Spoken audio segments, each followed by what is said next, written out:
All right, here we go.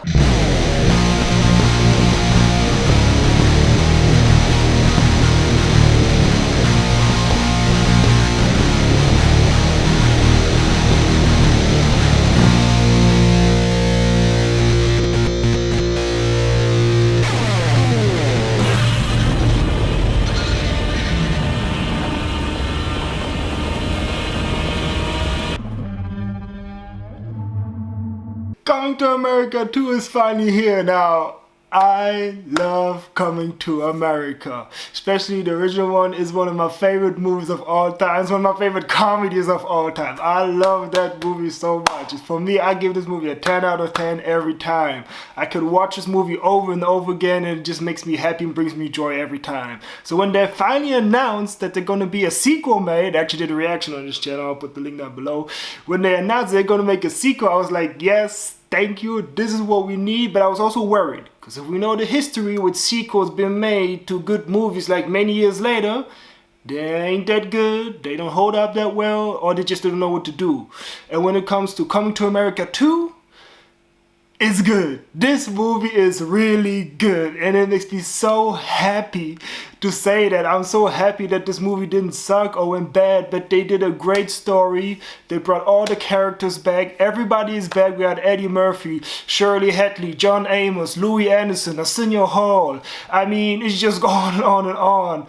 We got so many, everybody back, and when it comes like, this is what I really like about it. Everybody's back and we get a lot of new characters. Jeremy Foreman, who plays Eddie Murphy's son, because this time Eddie Murphy, we see Zamunda, he lives with Zamunda, with his queen, he has 3 daughters, but in order to be a king, for the next ruler, his father, by James Earl Jones, who also came back, he said, you need a king, you need a son. This traditional stuff that they still have going on. So he finds out he has a son in America, so he goes back to America to find his son and bring him to Africa. And this is what I kind of have, what I like about this movie. They tell this fish out of water story again, like in the first one, with Akeem being in the United States and not knowing everything. They basically flip that around and put his kid from America in Africa. So you also have this fish out of water story again, which I actually like. And there are a lot of themes and topics, that are repeated from the first one, but it's switched into such a way and told in a new way that doesn't feel copy and pasted. It doesn't feel like,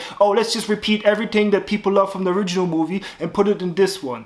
And it's actually a different way. Jeremy Fowler, who plays Eddie's son, he has to learn how to become a prince. So you have these different rituals, these different traditions that they have to do, and the whole, question about, him just being in the States, a regular kid, and all of a sudden you have this responsibility and becoming a king, wanting to be a king, and the responsibility that comes with it, and Eddie Murphy's daughters, who are princesses who grew up in Zamunda, the oldest is mad because she wanted to be the ruler, and all this stuff, and Eddie Murphy character's also involved in it because he lost his way, he forgot what he really wanted to do at the beginning. I really love that characters involved in this movie, and we have this whole story of this prince trying to become this king, while also on the mean side Wesley Snipes, who I just loved in the movie. He's so awesome, plays this general who wants to invade Zamunda. So you have a lot of funny comedy. Michael Blackson is a really good scene in it. There's so many good people on it, and the story is set so well. The pacing is very good of the movies. The character development is also very good of the movie. The reasonings, the romance is also in the movies, also done a little bit good. It's kind of a little bit fast, but it's kind of like the same romance like in the first one. It's a typical movie romance.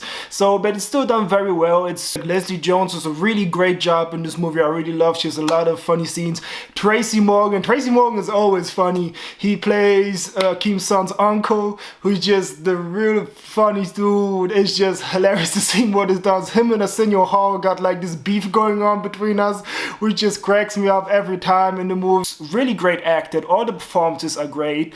The story is really progressive. It tells it's in today's time. It holds up really well. It talks on many different topics and what the story goes. And you have this different question of Akeem, who struggles with his mind because he has somebody who wants to invade his country, but he also has to find his son, he has to find a new heir, while and all this going around him and him going back to America is just told in such a great way with so many new details and so many new stuff while also referencing old classic moments and doing it in such a great way. That's what I really like about the movie. And what I really love, like I said, he brings every character back. He brings the Barbers from the Mighty Tough Show. He brings the old guy back. He brings everybody back, what makes me so happy. And when I say this is how you actually do a sequel, just not by excluding the original cast.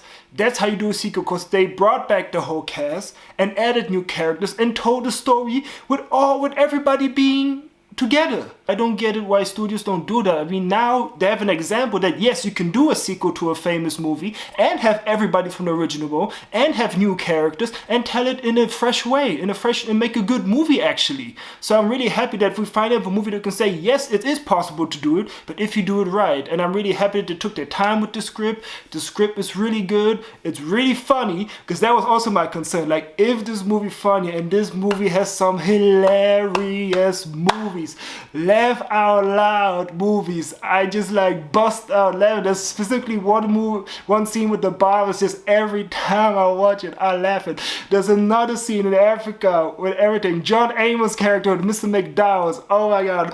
The stuff to do with him is just funny. The way he always copies McDonald's and everything is just hilarious. Now, James Earl Jones is also in the movie. He's not in the movie a lot. Unfortunately, I really wish he would be more in the movie. As far as like down parts of the movie, I would say, I feel like at the beginning something happens. I'm not going to spoil it, but something happens at the beginning of the movie what I think they should have added like a little bit more time, because it kind of like ends abruptly and they just kind of quick and go to the main story, which I really think they should have like let it have something happen. You know, it's like they should let that set in a little bit more. It was kind of like passed over really fast. That was the only thing I was saying. And sometimes some measures are resolved really quickly. I kind of wish it would be a little bit more conflict, but it's like minimal stuff really, because the rest of the movie is done really well. The pacing is really well. Like I said, the acting is done very good. The comedy is good. The performances are great, and I'm just happy this movie came out and we finally got a movie now with Coming to America 2, and we got Ho-Ha. Oh my god, when we got Ho-Ha, he is one of my favorite characters. Him and another character I'm about to mention. We got him. When you sing She's Your Queen to Be, that's one of my favorite moments out of the whole damn movie. She's your queen to be. I just loved it. And they give him such a great moment where he sings again and he can still hit them high notes. Yo, he can still hit them high notes and everything. But the biggest surprise, and it's not a spoiler because he's in the trailer, we got I Want You. We got the pastor back. It's like, cause you know, I feel God. I feel good. There's a God somewhere. There's a God somewhere. I don't know what you, but I came to praise the Lord. Ha ha. Now I want to put your hands together. Jackson Owens, hi. Mr. Randy Watson. Yes, we got a Randy motherfucking Watson in the movie. When that happened, I flew through the moon, because that's the best character ever for Eddie Murphy that I love. Like, this movie is so great, but bringing back Randy Watson, oh my god, that was like the putting the cherry on top. That was the crown jewel. And when you think it couldn't get any better, it gets better. Like, there's so many surprises. And there's such a clever way of telling the story on how Eddie Murphy got his son. And they use some de-aging in this movie, and it's done very good. But like, to be honest, Eddie Murphy and Arsenio Hall, they look the goddamn same since the 80s. So they done this a very great job. I mean, James Earl Jones is great in the movie. There's so many surprises and things you didn't think I would see, but I'm just happy at all. I'm really happy. It's a good movie. It has good pacing, good storytelling, good characters, no one-note characters. Very great movie, and I'm really happy with it. We finally got a great movie to another great sequel, and if they decide to make a third one, I'm sure, but if they don't, I'm satisfied with this movie alone. I'm gonna give this movie a 9 out of 10. But we got Randy motherfucking Watson. I believe the children are the future. Treat them well. Let them show them all. Shouldn't know this is a get a split. Make it easier. love them all inside of me. Sex to chocolate. Thanks everybody for watching. Make sure to like, subscribe, and all that shit. And I'll see you next time. I'm happy we got Randy Watson back.